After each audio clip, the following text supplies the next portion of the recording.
Welcome, everybody. I'm Colin Hambrook, the founding editor of Disability Arts Online. I'm an older white man wearing glasses, and I'm delighted to welcome you all to this webinar with the amazing Dolly Sen. It's part of Our Right to Thrive, which the lead artist, Ivan Richards, is going to talk about very briefly, but I'm just going to open with a little bit of housekeeping.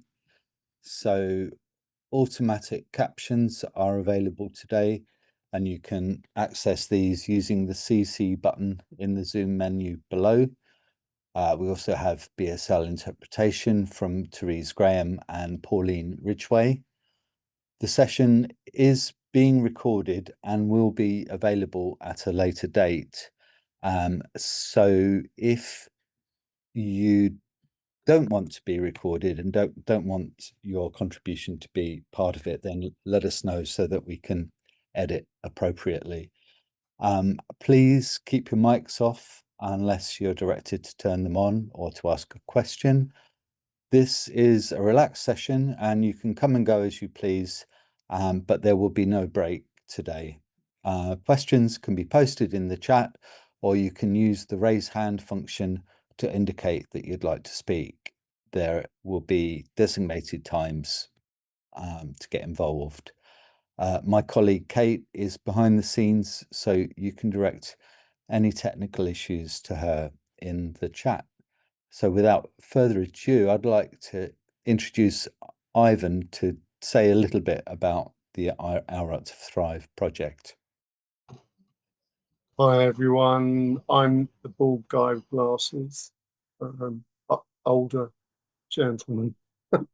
Right. Our Right to Survive is a poetry written word project, which is open to anyone who wants to join. We're looking forward to having poetry sent to us, or bits of writing sent to us around the subject of our right to thrive. It came from a poem I originally wrote, which ended on the words, rather than I want to survive, I want to thrive.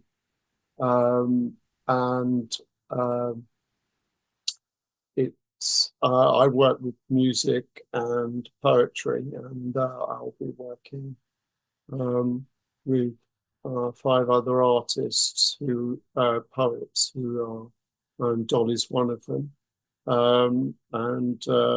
We're producing some stuff, but we would very much like to see any other people join in and send in their poetry to the DAO blog, also our Facebook page.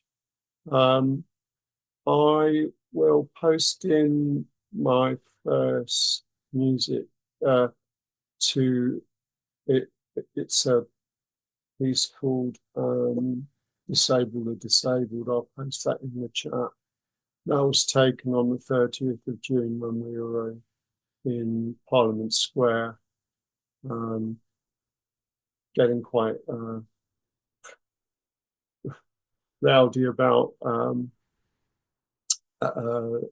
invigorated by the fact that we were trying to stop the government from taking our PIP money and basically. So hopefully we're looking for quite political pieces, if possible, and also pieces around the webinars.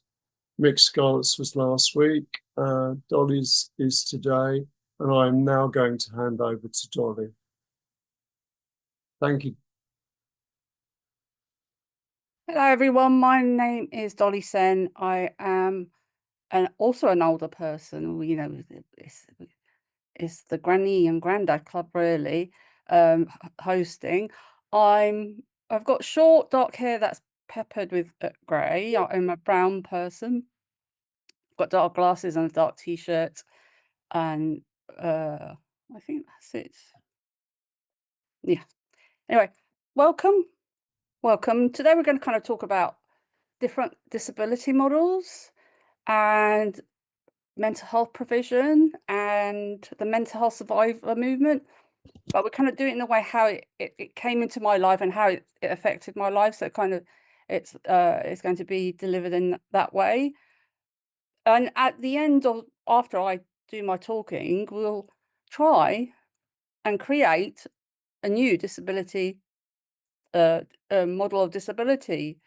I've given two options. We can do it quite seriously by asking lots of different questions and writing down people's answers, or we can just have fun, do a fun one and just draw it on whiteboard. So somebody might say, "Oh, it definitely needs lots of pillows." We'll just draw lots of pillows, for example. But that's just a little bit later on. I'm assuming people already know what the medical model of disability and the social model of disability is. But if you don't, here's just a oops, is a quick diagram that kind of explains it. The medical model cites a person, the individual, as the problem. There's something it sees that something is broken or deficient in the person. That's very much the traditional view of disability. So yeah, the person is the problem.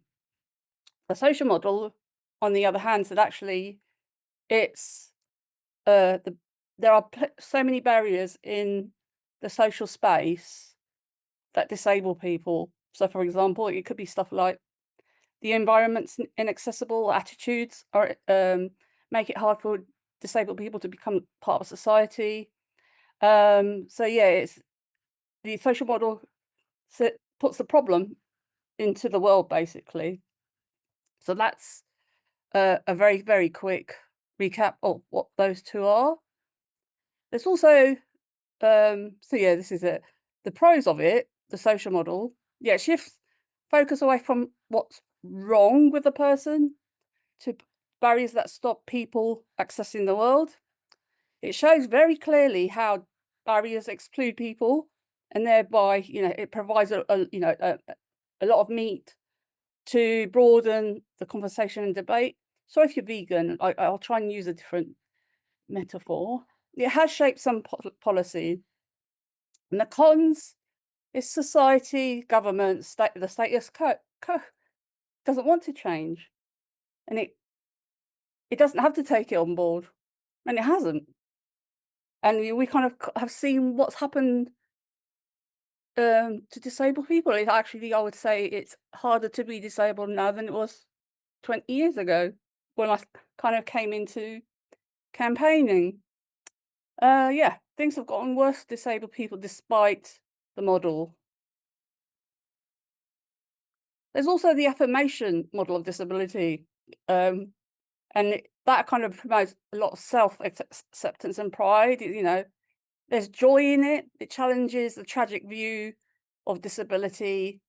It gives a sense of empowerment to people, and it focuses on lived experience. The cons, there's a potential for social isolation because you'll really be only one of the few people who may be living or using that model. It kind of also overlooks the need for societal change.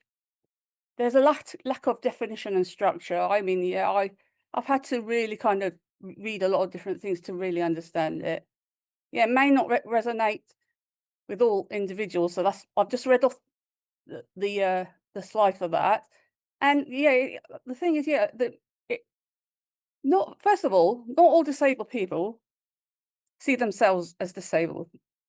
And not all disabled people understand there are even models of disability. I would say most disabled people don't understand that there are these different models of disability. So, although it's been helpful for some people, I would say probably I don't know. I don't know what percentage of disabled people in this country understands that there are different models. So I'm going to go back to the start uh, of my kind of journey, even though it really started at birth. my mum was profoundly deaf, uh, and I saw how the world blocked her, excluded her, harmed her, didn't understand her. I didn't understand models then because I was only a little child. And so my response to, for example, school children making fun of my mum was just punch them. And then my sister, younger sister, had a brain tumor and had an operation, had a huge scar on her head, and kind of got bullied because of it. So I got the bullies and I punched them. So punching people, I understand. I can't do now. Um, it's it can't be in a model really. Although it was effective at the time, I understand as an adult, I sh- I need to be more subtle about, or do kind of challenge people in a different way. So, but me personally, I had a bit of a tough childhood. I was very good student. I was a very clever child. And at the age of 14, after a lot of a lot of things, I was home life was really difficult. School life was really difficult. And I think basically my mind broke. And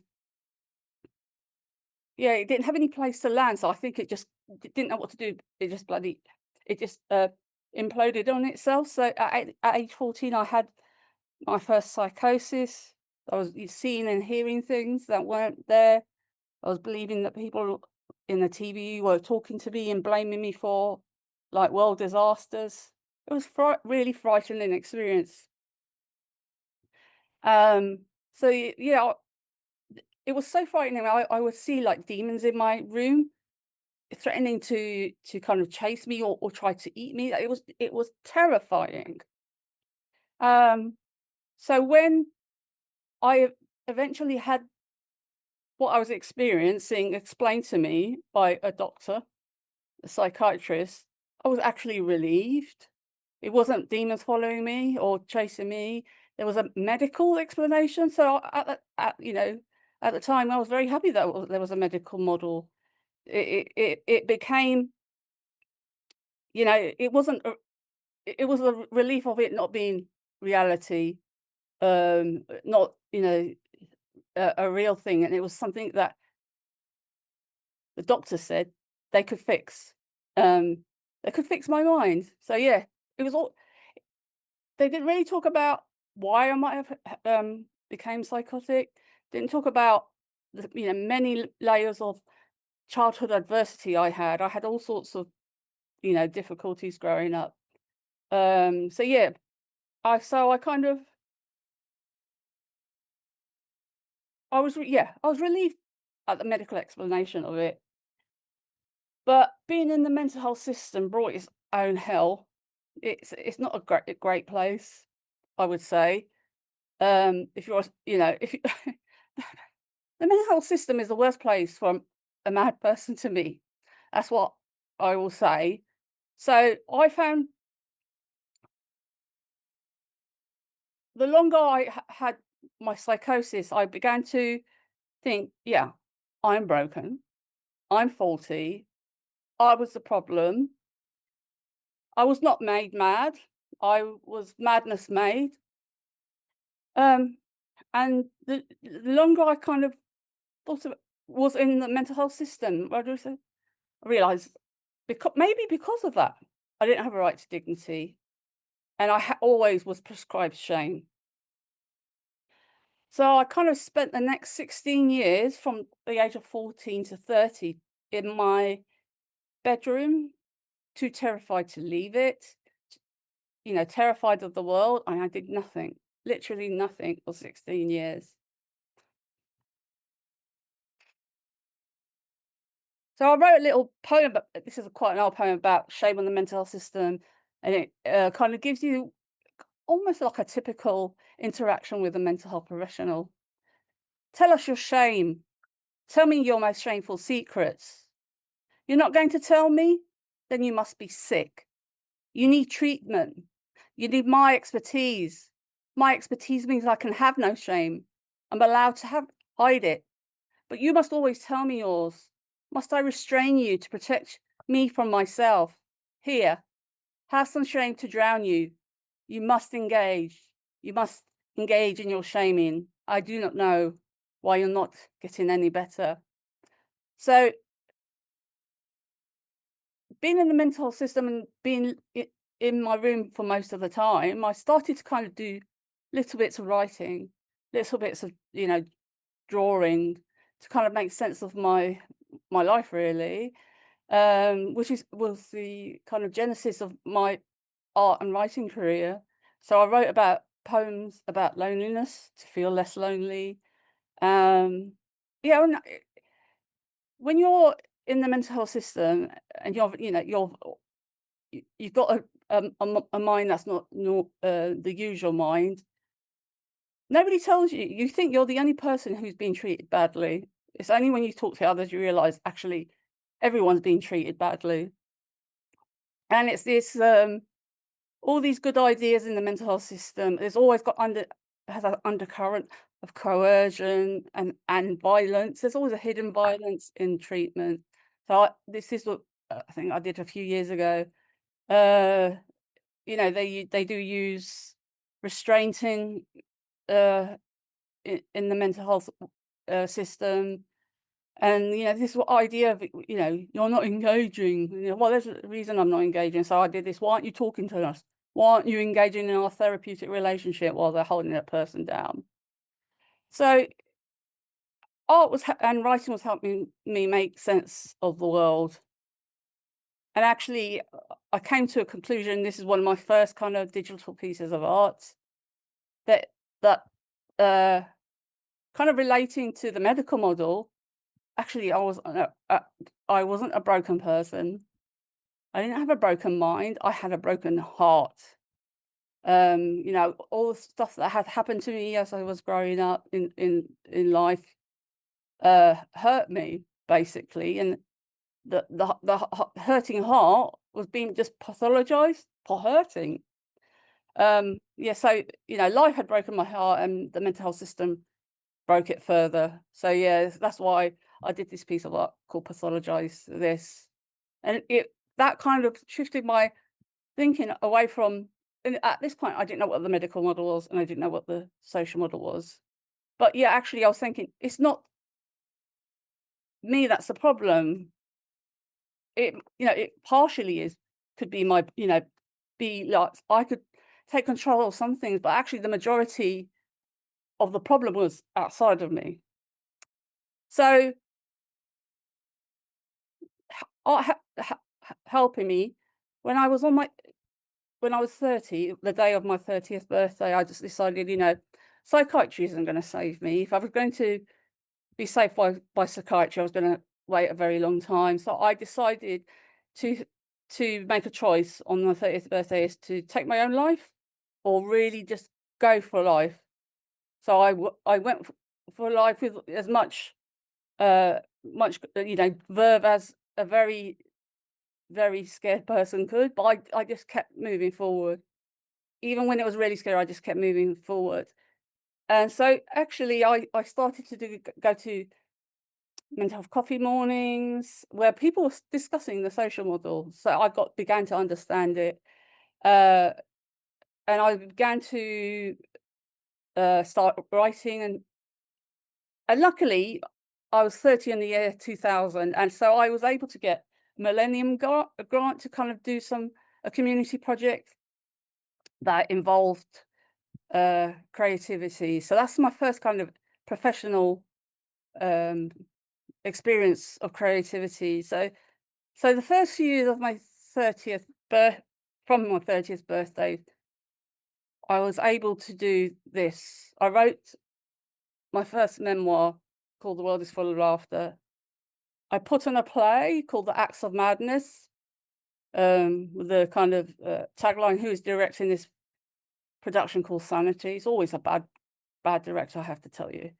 I did a documentary called Life as a Side Effect, where I filmed a friend who had the label of schizophrenia, and that's been on YouTube a long time, and it's had like 50,000 views, which is an awesome thing.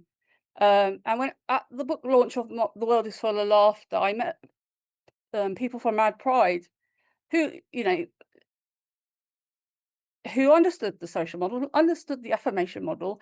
I don't think like academically they were just saying, you know, madness is the new rock and roll. We're going to fight for our rights. You know, there was yeah, it had a it was a yeah, I would say the punk model of disability. So yeah, they were my introduction to art and creativity and activism. So that was my first few years of my 30s. And through my doing this creative work, I met with a person called Sarah Taylor who was setting up Creative Roots, which was set up I think in 2002, um, which was a arts organisation run for the mad by the mad, and did a lot of things. We put on a festival called Bonkers Fest. Yeah, this we're fighting. You know, this is the thing about being mad and disabled. You're always fighting just for to have a life. So this was I did a one of my first performances ever, trying to swallow that very big pill, um, kind of protesting the then draft mental health bill. And but it wasn't always, you know, very serious. I love interviewing dogs, and yeah, I still haven't put up a dog podcast, but that will come soon, I hope. So as you get older, you know, through life experiencing and you know being with around people who are similar, uh, you understand something about disability. Is that uh, kind of societally and politically, you're put in a lose-lose situation. So I did this kind of Venn graph where you could be seen as not disabled enough, so you're thrown off benefits, or you die after you've been deemed fit to work.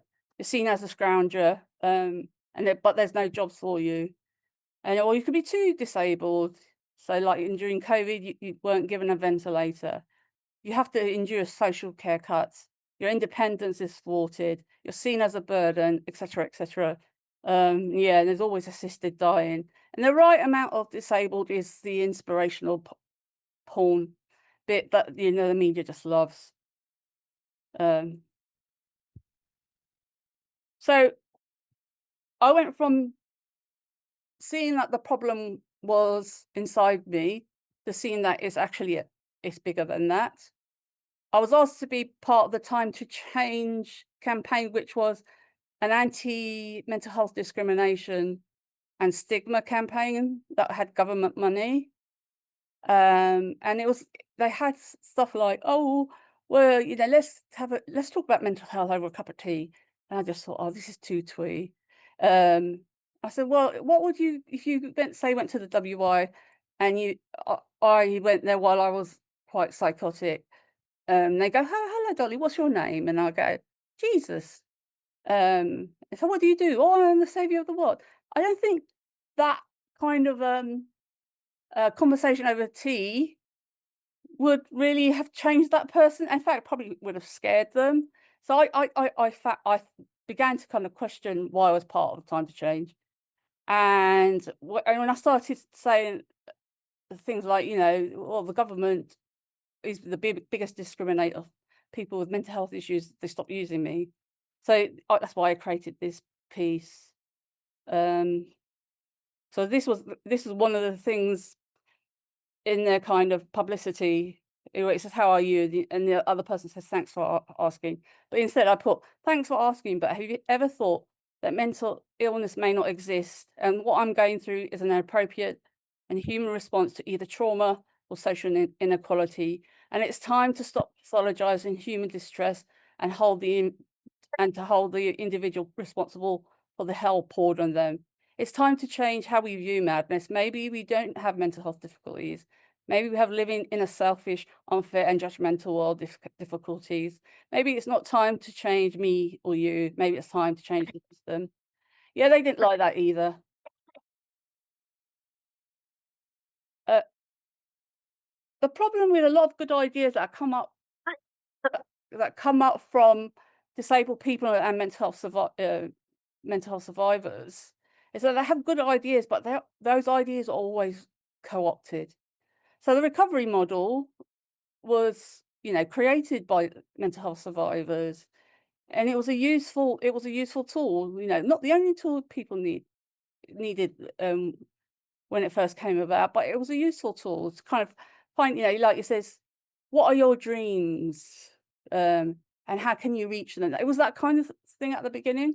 And I personally worked for the first recovery college in the UK. I was a peer, um, a peer trainer. And but I was beginning to see, they talk about, trying to find quality of life, uh, talking about people's dreams, but actually the outcome measures, how can you outcome measure a dream or what has meaning for people? It was stuff like getting people back into. So on this slide is the recovery star. The left-hand side is what psychiatry and the mental health system was using, and this is their idea of trying to improve or push people towards. So it was stuff like, oh, let's try and get you back to work, or kind of, or maybe you should, go on a diet or go to the gym. It was that kind of thing. It wasn't driven by the person. It was driven by what the mental health system kind of wanted you to do, and therefore they could measure. So Well, I was part of a recovery. Dolly, if I can just interrupt briefly, Yeah, we can't see the slides. can't see them. Ah, no. I can see the slide right now with the stars on it. So can I. That's when Ah, Yeah, maybe. with the stars on it. Yeah. Yes. If anyone is struggling and using computer, there may be a tab at the top that you have to click on that says Dolly's screen. Ah, that's the one. Thank you. Sorry about that. That's all right. So yeah, I created with a few people from Recovery in the Bin, actually the style that's more truthful to life. And how it can push you into poverty. It's the loss of the welfare state, loss of rights, unstable housing, sexism, transphobia, homophobia, discrimination, economic inequality, racism. So this is the stuff that the mental health system doesn't want to touch. And it's related to the kind of the social model, in that, actually it's not the the individual can do a few things to improve their mental health. But if you're, for example, in a domestic violence situation, telling them to go to a mindfulness class is really insulting. Things like this need to be challenged. And so, I would say the mental health system might have played lip service to the social model, but actually just spat on the external causes of mental health distress. So, unfortunately, the bad practice and being neglected and not listened to has a very, very, very long history in the mental health system. And the mental health survivor movement has come out as a response. So I did a little bit of research, and there was one of the first kind of known mental health survivor movement groups was the Mental Patients Union, which was around in the early 70s. I would have just been a baby. And one of their quotes: "We are not broken machines to be fixed. We are human beings to be listened to." And that's really cool. They did a lot of work. They created a lot of art and writing and did a lot of campaigning. I would have loved to know what the people who were there at the start, how they are now, if they are still around. But that's kind of how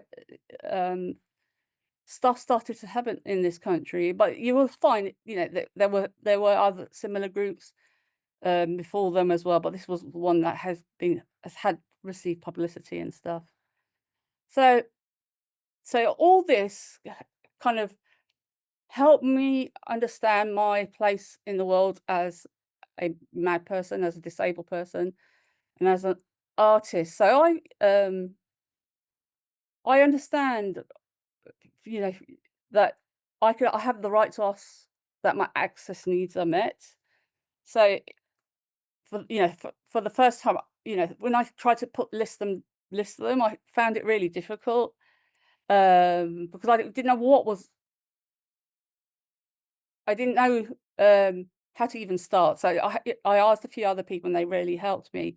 So basically, this is my disability awareness document, and it talks about that I experienced severe depression and psychosis, and that involves like lack of concentration, paranoia, hearing voices.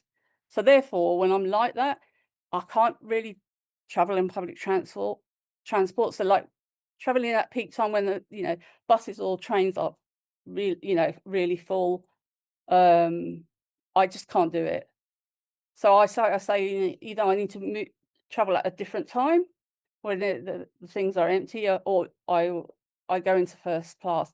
And believe it or not, people have been really uppity. Why do you think you have the right to go into first class? I've just explained the situation. If you want me there early, you have to do this. Otherwise, it's just a distressing experience. And sometimes and I'm sure everyone has this kind of this brain fog, but I sometimes have brain fog, but I sometimes have a very overwhelmed mind, and I might need to take a few days off.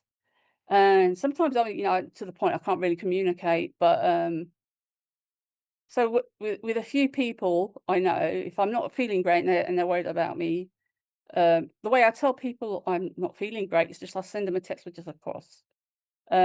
Which is easy to do. I don't have to think about anything. They'll understand that day is not great. So yeah, I've got more information like tiredness can worsen my mental health. So let's have regular breaks. When the voices are present, it's difficult to make phone calls, so I prefer email. I like a calm space, etc., etc. So some organizations get this, understand it, and just give it to me, and some will fight against it. Some, and this is the difficulty of asking to assert your access needs. Sometimes people think, and I did think, that if I tried to assert them, they might not want to work with me. But luckily enough, I think at the moment I can pick and choose what work I do. So if they're going to be like that, then I will. So basically, I will insist on my access need. And sometimes it's the smallest organization are really helpful, and the mega organizations are completely awful. So there's no rhyme or reason. It's really just a matter of their intention and decency, I would say. So I'm going to give you 3 examples of having access needs met or not met. So I'm going to start with I'll end with the good one. So the first time I actually felt really attacked just for being mad was when I was part of Creative Roots, and we went to the Tate Modern. So there's a picture of the Tate Modern there, and said, we're an organisation, arts organisation. We'd like to do some work with you. And they said, well, we can't unless you provide a health professional to accompany you and supervise you. I went, what? We don't need that. We can just meet with you. Anyway, they refused to do it. And to the point, we had a date booked to go and do something there. We went there anyway, and we got thrown out by the security guard. So that's the bad. The ugly, I recently did a project with the Welcome collection quite a few years ago. It was during COVID, and the first part of the project I was working there, I had amazing support there, had all my access needs met, but then the person who was my contact there had to leave because their wife was ill, and I had somebody else who had no idea and just utter contempt for me. Was so ableist, you wouldn't believe it. I mean, this needs its own presentation, to be fair. And you think, well, the Welcome is a multi-billion-pound institution, and it can't even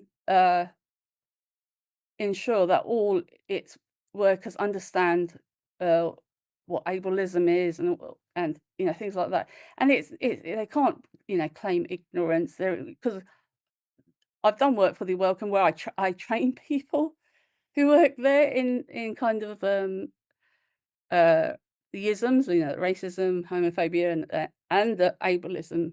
So they know that such a thing exists. So that was pretty ugly and quite upsetting.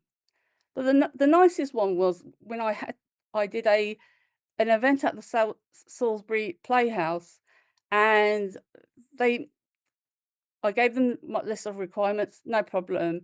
When they found out I had a partner who I care for, they said, "Would you like to come?" So they provided accommodation, and I met with her access needs too, and involved her in the event. So and she wasn't just wasn't left just wander around.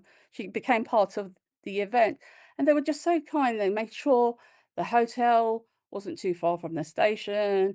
The hotel was accessible, and once we were there, we really properly looked after and treated fairly and in a dignified way. And then this was by a small organisation using the Salisbury Playhouse.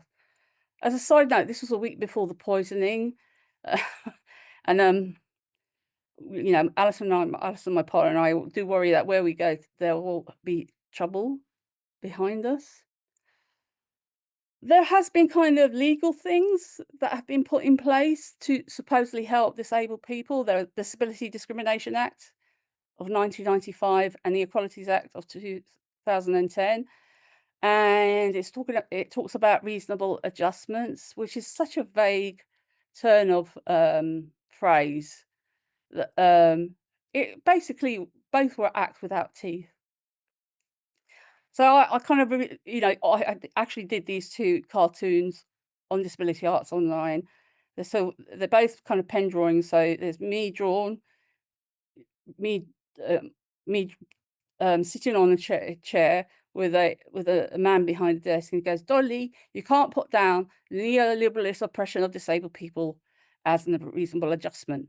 I still don't see why. And the other cartoon is the same thing. There's a person speaking to someone behind the desk saying, "Hold on, your reasonable uh, adjustment request to be treated with dignity, compassion, fairness by a properly qualified professional has been declined." The person says bastard. Yes, we can do bastard though. So yeah, it is quite depressing situation we are in. So yeah, this is my kind of understanding of reasonable and unreasonable adjustments. Yeah, and I'll read from the slide. The word reasonable is a value laden word with the values of a spurious, mercenary, grubby populace driven by those who want no equality, lest their evil neoliberal empire will tumble down because of it. Fuck reasonable. Disabled people should be more reasonable and know their place as those who slow down the mincing machine of profit and power over people. When it's easier to start a war than to give disabled people an equal shot in life, how can we trust the system to know what the word reasonable means? Again, fuck reasonable. So that kind of shows my how I feel about here. Fuck reasonable. I aim to be beautifully or inspiringly, audaciously, powerfully, ecstatically unreasonable. And this is a question I will point to government and society in general. Why do they accept our suffering but not our anger? So we're here. I'm just going to grab a drink. I thought we could make a start creating a new model. So there's two ways we could do it. We could do it the serious way, which is kind of just opening the floor and asking these questions, why are we creating a model? What's its primary purpose? What are the key elements needed? What are the relationships and interactions? Where have we simplified? What have we ignored and why? What is included? What is excluded? What are the dynamics? And how can the model be expressed? Just talking to Colin earlier, I might do a performance where I ask people to bring me things, and I'll sculpt a new this model of disability. So the model of disability will be the sculpture. So people could, people can give me, like, let's use the pillow again, or they can give me a huge dildo that says "Return to Sender" and has the government's address on it, that kind of thing. Or we could bring up the whiteboard in this Zoom app and just make one up from scratch, asking one question. I mean, there are many questions to ask about. I think this is probably one of the nicer questions. What would we love in our lives? So I invite people while I set up the whiteboard. Maybe start by putting your hand up if you want. Either to kind of talk, maybe ask questions about what I've just talked about before, or raise an idea or issue, or how shall we, how shall we get people to vote whether we do the serious or the fun version? Mr. Colin. Oops. Perhaps we could use the chat, Okay. and It might be less messy to use reactions. You can use the react button and then you can see it on everyone's. oh yeah, But yeah. it wouldn't be a huge chain. It's up to you. Yeah. So,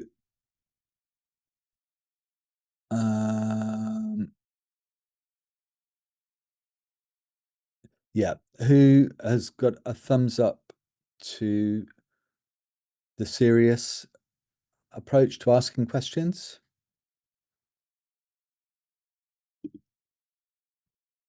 And who, I can't see many reactions. Maybe it's easier to put it in the chat. I need to get the reaction.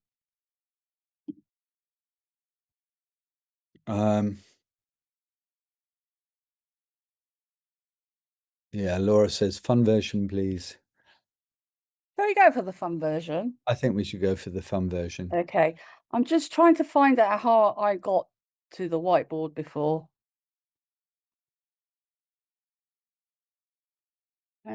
Maybe I need to stop sharing. It's under the, if you look on More. Yeah. yeah, it's in there. There's 3 dots. Yeah. Yeah. So what's this? That's Yeah. great. I can see it. Oh, I have to say I've never used this before. So it's going to be interesting, but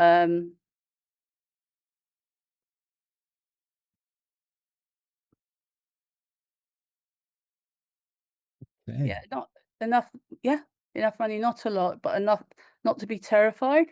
That's good.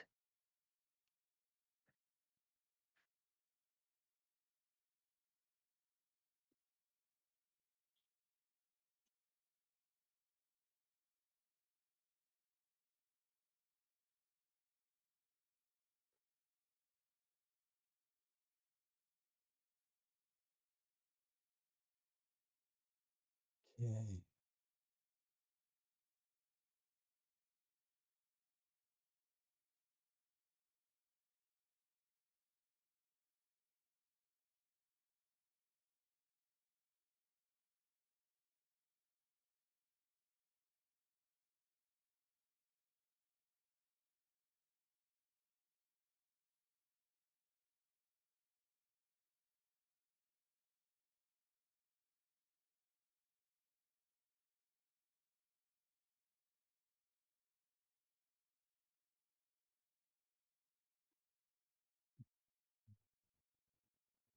Bubble wrap. Bubble wrap my body. Yes, that's gorgeous.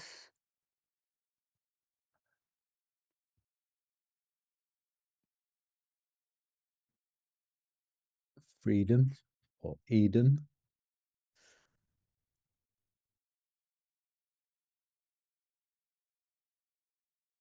Autonomy. Yep. Voice. Yep. A pony. Ponies. Yes. I think, yeah, every person who wants a pony gets one.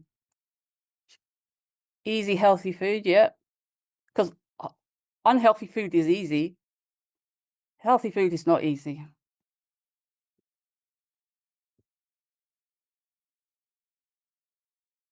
Make everyone have an able-bodied badge. I think that's brilliant.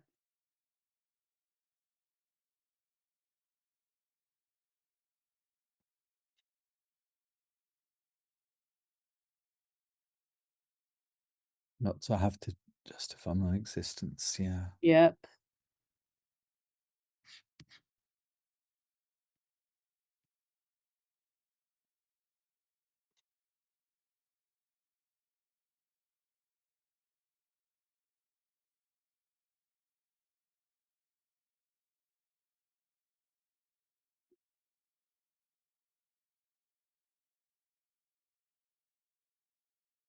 Yeah, no shame.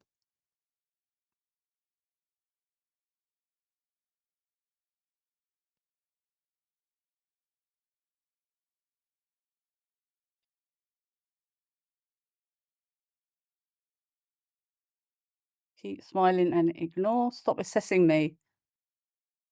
Yep.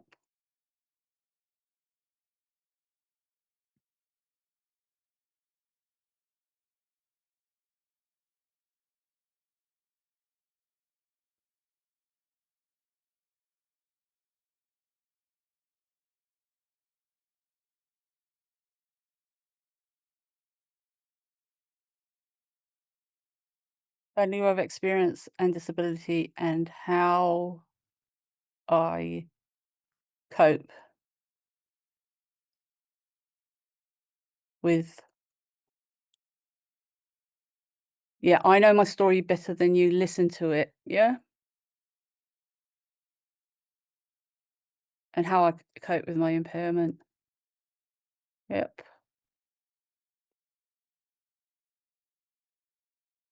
Creativity. Yep.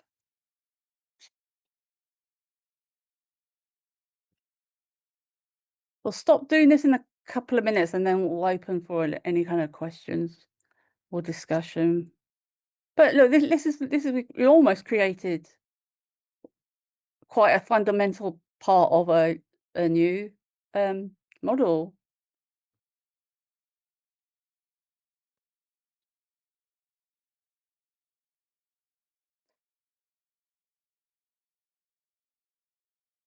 Yeah, one way you can force this is to use the ponies, I think. Less drugs, more activities. Clinicians who actually care and want to help and have full flexibility, a sense of humour. I just want help, not to an X Factor trauma audition interview. Yep. Yeah, you keep writing about me without my consent and tells a story no one recognises. Yep. That's too common, I'm afraid.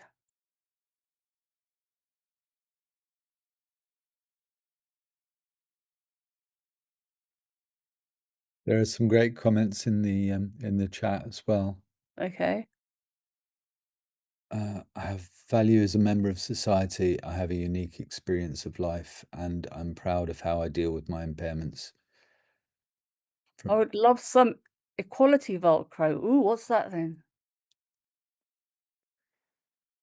I think Kate's responded to Vicky there, who says the implementation gap seems to be the biggest problem with modern Yes. practice, policy, and legislation. We share and share and share our knowledge, and while we are clever, beautiful, and galvanize change, but enacting and realizing them, delivering them, always falls back to us. Yes. In addition to experiencing discrimination, we have to self-advocate and become a police force. Nothing sticks. What would make it stick? Equality Velcro. What sticky stuff will take us to the next level? Yeah, that's very, very important. That's the problem with Some equality Velcro. uh That's a poem in itself. yeah. Well, the only problem, I mean, I'm happy to be one side of Velcro and attach myself to Keir Starmer, but he has to have the corresponding other side. Maybe glue tack. But yeah, but that's the problem, is the implementation. If you know, the status quo, and status quo does not want disabled people to be equals. You know, this isn't accidental. Our place in society, it's very much manufactured. So how do we put a spanner in the works of that manufacturing, and how do we make things stick? So yeah, Vicky, you're very right. So I'm just going to come out here and oops. I don't know, can this be saved, what we've just done? I believe so. It's Um, got rid of my bit. Yeah.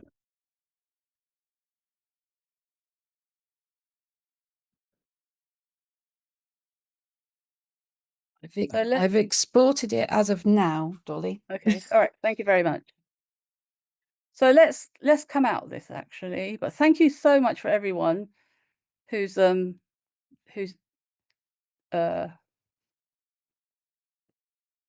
of taken part in that. Lots of interesting, and none of it was a surprise, and hopefully, well, it's made me think actually more about implementation. Vicky is right. How do we get things implemented? Well, I think first of all, on a personal level, well, what I do, I don't ask permission. I am sure I will end up in jail in the next few years, for example. But that's not the best possible outcome, is it? So yeah, it's they're not going to change. The system isn't going to change unless it is forced to, and that's one of the questions, how we can kind of turn the tide and how to implement things. But actually, I shall shut up now and pass the mic to anyone who wants to say something, excuse me, or ask a question.